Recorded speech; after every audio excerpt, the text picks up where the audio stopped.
अल्हम्दुलिल्लाहिल हन्नानिल mannan अल्लज़ी खलक़ल इंसान व अल्लमहुल बयान वस्सलातु वस्सलामु अला रसूलिही सय्यिदिल इंसी वल जान व अला आलिही व अस्हाबिही ज़िल खैरि वल इहसान। अम्मा बअद फ़अऊज़ु बिल्लाहि मिनश शैतानिर रजीम बिस्मिल्लाहिर रहमानिर रहीम वअतसिमू बिहब्लिल्लाहि जमीआ वला तफर्रकू सदक़ल्लाहु मौलाना अज़ीम। बारगाह रिसालत मुआब सल्लल्लाहु तआला अलैहि वसल्लम में दुरूद पाक का हदिया पेश करें। अल्लाहुम्मा सल्लि अला सय्यिदिना व मौलाना मुहम्मदिन मअदनिल जूदि वल करम व आलिहि व अस्हाबिहिल किराम व इब्निहिल करीम व बारिक व सल्लिम सलातन दाइमतन सरमदन अबदा। अज़ीज़ान गिरामी औक़ात, हर चीज का एक वक्त मुकर्रर है। ऐ रज़ा, हर काम का एक वक्त है, दिल को भी आराम हो ही जाएगा। पिछले 2 साल से शाह मीरां की बारगाह में हाजिरी के लिए बारहा इरादा बनता रहा। हज़रत सैयद जामी अशरफ साहब क़िबला ने हुक्मन फरमाया भी था, लेकिन हमारे आने का या किसी के दावत देने का मतलब नहीं है। जो इस मकाम का बादशाह है, जब वो हुजूरी की इजाजत दे दे तो हर कोई आ सकता है। आज इजाजत के दरवाजे खुल गए और फकीर कादरी दरबार में हाजिर हो गया। अज़ीज़ान गिरामी, जिस अजीम आस्थाने पर हम बैठे हुए हैं, उस कुतुबुल अक़ताब की औलाद में से है जिसकी मिंबर बनी गर्दने औलिया। उस कदम की करामत पे लाखों सलाम। जो वली कब्ल हुए या बाद हुए, सब अदब रखते हैं दिल में मेरे आका तेरा। सारे अक़ताब जहां करते हैं काबे का तवाफ, काबा करता है तवाफ़े दरे वाला तेरा। उस सैयदी गौसुल वरा के अजीम जानशीन के दरबार में हम हाजिर हैं। मुझे चंदा यहाँ के हालात बताने की जरूरत नहीं। मुरीदीन का ये सिलसिला देखकर, इस मैदान में बैठे हुए इस जम्मे गफीर को देखकर एक अजीब सी कैफियत तारी है। काश मैं बहुत पहले ही यहाँ आ गया होता। वजह यह है मेरे अजीजों, खंबात एक छोटे से कस्बे का नाम है या एक छोटे से गांव का नाम है, और जहां तक हमें सुनने में आया कि एक जंगल था, यहाँ पर कोई आबादी नहीं थी, लेकिन एक आले रसूल के कदम यहाँ पर आए हैं।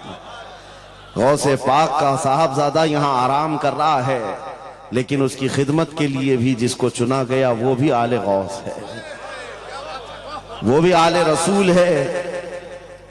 एक बात मैं आपको बताता हूं, बहुत सारे लोगों को ऐसा लगता है मुझे स्टेज पर चढ़ते हुए देखते हैं, उतरते हुए देखते हैं, बस इतना ही जाहिर बहुतों को यूट्यूब पे दिखता है, तो बड़ा आसान लगता है कि यहाँ स्टेज पे चढ़ते हैं बड़ी इज्जतों के साथ, उतरते भी हैं बड़ी इज्जतों के साथ, लेकिन इस मिंबर पर आने तक के लिए जो हमारा सफर होता है वो कोई नहीं जानता। कभी कभार 25 घंटे, कभी कभार 36 घंटे का सफर। मैं ये मिसाल इसलिए दे रहा हूं, इस सजे हुए संवरे हुए माहौल को देखकर कुछ लोगों के दिमाग में ये बात आती है, हजरत रईस अशरफ साहब को पका पकाया हुआ हलवा मिल गया। ये जंगल को मंगल बनाने में कई साल बीत गए। हजारों साल नरगिस अपनी बेनूरी पे रोती रही, बड़ी मुश्किल से होता है चमन में दीदावर पैदा। आज बदगुमानी करने वालों की एक अलग कतार है। उन लोगों को ऐसा लगता है कि माहौल जम गया है और इनको पका पकाया हुआ मिला है। अरे नादानो, सफर करो, तुम्हें पता चलेगा 40 साल का सफर क्या होता है। नारे तकबीर, नारे रिसालत, उर्से सरकार शाहे मीरा, हमारी ताकत, हमारी हिम्मत। अरे किसी कस्बे से, किसी देहात से कोई एक छोटे खानदान का तालिब इल्म आकर के बस गया होता तो समझ में आती बात कि घर बार कुछ नहीं है, खाने पीने की कमी थी, निकल गया था। लेकिन ये उस खानदान से आया हुआ शहजादा है जहां अकाबिर वक्त अपने ताज जूतियों में रखने पर फख्र महसूस करते हैं। मखदूम अशरफ समनानी किसी छुपे हुए शहजादे का नाम नहीं है, हिंदुस्तान की मांग का नाम है। मांग ना हो तो कोई खूबसूरती नहीं है। महबूबे सिमनानी, शाह सिमना, उस आस्ताने का ये शहजादा सैयद अशरफ, रईस अशरफ। आपको ऐसा लग रहा होगा कि इनकी फजीलत में मैं बयान करने के लिए खड़ा हूं। आमतौर पर मेरी आदत नहीं है, लेकिन मैं हकीकत बोलने का हमेशा आदी हूं। उसकी वजह भी है। अभी नाज़िम इजलास आपसे कह रहे थे, नाज़िम इजलास ये बात कह रहे थे, ये किस तरह से निडर होकर के बात बोलते हैं, मेरी बात नहीं है। आप मुंबई चल करके देखें, मोइनुल मशाइख जिस वक्त चाहे, जिस मामले पर चाहे खुल करके बोलते हैं। या अगर मैं बोलता हूं, बात सिर्फ इतनी है मेरे अजीजों, हक बोलने के लिए खून साफ होना चाहिए और माँ बाप अच्छे होने चाहिए। नारे तकबीर, नारे रिसालत, उर्से सरकार शाह मीरा, वो हाफिज़े नामूसे रिसालत। हलाल खून हो और माँ बाप सही नस्ब के हो। हक बोलने में डर किस बात का है, खौफ किस बात का है? मैं बात इसलिए कह रहा हूं, कोई अगर किसी देहात से, किसी जगह से निकल करके आया हुआ होता, हालात का मारा हुआ होता और आकर के किसी जंगल में कोई घर बनाने की कोशिश कर रहा होता, तो तुम ये कहते बांग्लादेश से आया है बेचारा, बर्मा से आया हुआ है बेचारा। ये उस आस्थाने से आया है जहां वक्त के बादशाह भी अपनी निस्बत पर फख्र करते हैं। शाह सिमना का सैयद रईस अशरफ को क्या कमी थी? क्या माँ बाप कमजोर थे? क्या खानदान कमजोर था? क्या उनके पास नस्ब की कमी थी या दौलत की कमी थी? कुछ न हो करके अगर सब छोड़कर एक जंगल में आकर आबाद होता है, यह आले रसूल की शान है, यह आले रसूल की शान है।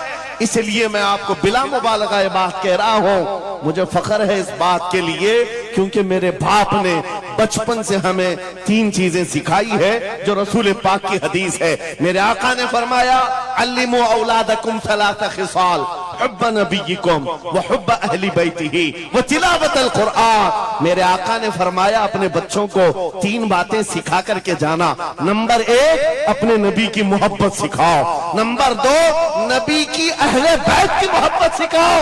और नंबर 3, कुरान पाक सिखा कर जाओ। हमें बचपन से हमारे माँ बाप ने ये तालीम दी है, इसीलिए आप इस चीज को महसूस करें। मेरे लिए जो सरमाया आखिरत है, जिसको मैं समझता हूं, यही वो मिंबर है जहां मेरे इधर भी उधर भी वो सादात बैठे होते हैं जो करंट से ज्यादा मुझे पावर दिया करते हैं। आज आपको क्या लगता है मेरे बाजुओं में जो ताकत नजर आती है, एक ही वजह है, मेरे बाप ने अहले बैत के कदमों में बैठना सिखाया है, उनका एहतराम सिखाया है। और मुझे इस बात पर नाज है, हजारों कोशिशें कर ली दुनिया ने मुझे झुकाने की, मुझे झुकने नहीं देता धर्म ज़हरा के बच्चों। नारे तकबीर, नारे तकबीर, नारे रिसालत, नारे हैदरी। अल्लामा मुफ्ती सलमान आसारी, अल्लामा मुफ्ती सलमान आसारी और से सरकार शाह मीरा। लब्बैक लब्बैक लब्बैक या रसूल अल्लाह, लब्बैक लब्बैक या रसूल अल्लाह, लब्बैक लब्बैक लब्बैक या रसूल अल्लाह। मैं उन चीटरों से कहना चाहता हूं जो अपने जमात में बैठकर गद्दारी करते हो, अगर तुम्हें अहले बैत के चेहरों पर भी निफाक है, इनकी मोहब्बत में तुम्हारे अंदर बुग़्ज़ है, तो फिर अपनी आखिरत का सोचो, अपनी आखिरत का सोचो। किसके पास जाओगे, किसके पास जाओगे? आपको पता है उमर इब्ने खत्ताब वो अमीरुल मोमिनीन जिसके रौब से कैसर और किसरा कांपते थे, हजारों नहीं लाखों का लश्कर एक नाम से थर्राता था, लेकिन वही वक्त का खलीफा अमीरुल मोमिनीन उमर इब्ने खत्ताब जिस वक्त मिंबर पर खड़े होकर मस्जिद नबवी में खिताब कर रहा है, रसूलुल्लाह का बेटा, हम गरीबों का गमगुसार हुसैन आजम तशरीफ लाते हैं। मस्जिद में आकर मिंबर पर देखा और कहा, मेरे बाप के मिंबर से उतर जाओ, अपने बाप के मिंबर पर जाओ। ये किसने कहा? हजरत उमर ने नहीं कहा बच्चा कहां से आ गया। हुजूर के इंतकाल के बाद अहले बैत का सिलसिला खत्म हुआ, फौरन वक्त का खलीफा उतर आता है। अमीरुल मोमिनीन मिंबर से नीचे आ गए, घुटने जमीन पर रखा, घुटने जमीन पर रखा और कहा, शहजादे आपने बिल्कुल सच कहा, ये मिंबर आपके बाप का है, यह आपके नाना का है, मेरे बाप का कोई मिंबर नहीं। उमर के पास जो कुछ है वो आपके नाना का है, जो कुछ भी है वो आपके नाना का है। खाते हैं इनके घराने का, भोंकते हैं इनके घराने पर। ये न मिजाज फारूकी है न ये मिजाज सिद्दीकी है। आपको मैं बताऊं, फिर हजरत उमर ने क्या कहा, अगर शहजादे आप इजाजत दे दें तो मैं मिंबर पर चढ़ूं। उनके सामने बोलने की जसारत किसकी थी? लेकिन रसूलुल्लाह की आल हमारे लिए सरमाया आखिरत है। ये नबी पाक की आल की मोहब्बत ईमान की अलामत है। बेटा उमर फारूक रदी अल्लाह ताला अन्हु का है, आम नहीं है, वो भी सहाबी रसूल हैं, सहाबी रसूल हैं। बाहर